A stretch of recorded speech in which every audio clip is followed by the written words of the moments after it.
Here I have a monopedal crawler robot that I made up, and I want to teach this guy how to move without him having any preset notion of movement.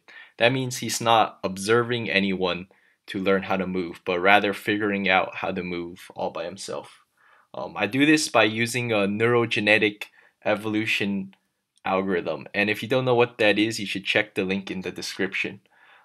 So basically, this guy has two rotating motors. This one controls this arm and moves it around like that, and this motor controls this arm. I also gave him a wheel for easier movement.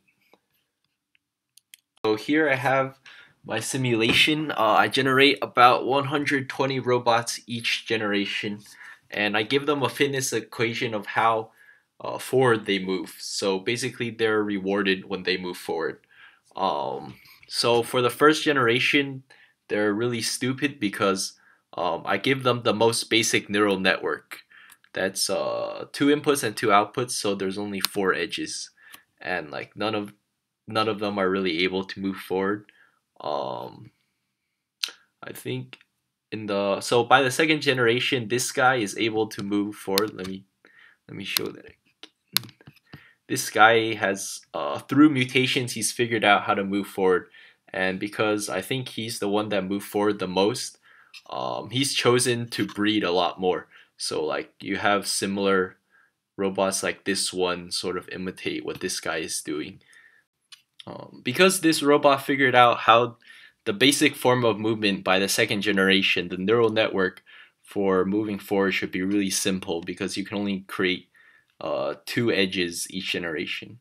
Oh, this guy's moving backwards. What the heck? Most of the robots still haven't figured out how to move forward. This guy's moving in the X direction. I didn't know that was possible.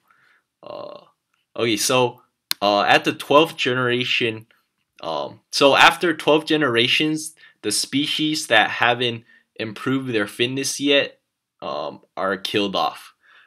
Basically, you want to sort of weed out the robots with like terrible genes and have the ones with the good genes reproduce a lot, right? But when they reproduce, like some genes might have like some neural networks might have a lot of potential, and if you kill them off too early, then like you might never see that potential. So that's why I set like about 12 generations before I kill off the guys. So yeah, so after this generation you should see a lot more of these, like the ones that are moving forward, um, because like they're just given more chances to breed. Yeah, I don't think the performance increases that much for like the next 10 generations, because it's just optimizing edge weights. Okay, so in the previous simulation, I used a hyperbolic tangent to sort of for each neuron to calculate its value. And in this one, I used a different equation. It's a sigmoidal transfer function to see if it led to a different result. And I also allowed the the motors to move a lot faster. Yeah, so I guess these guys are a lot more spazzy. This guy's doing the windmill. This I don't know what that guy's doing. Yeah, it doesn't seem like it's been. That guy's got happy feet. It doesn't seem like this equations make is running better than the previous one.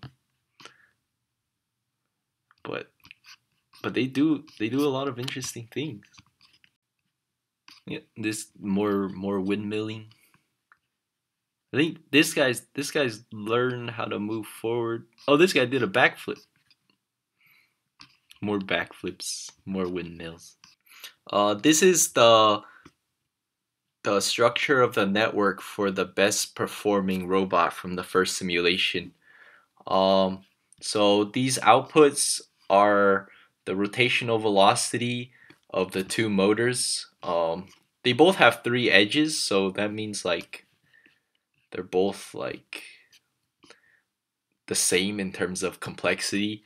But interestingly enough, this input, the input between the cube and the first joint has 4 edges, while the one connecting the two joints only has 2 edges. So I guess there's a bit more complexity going into that angle.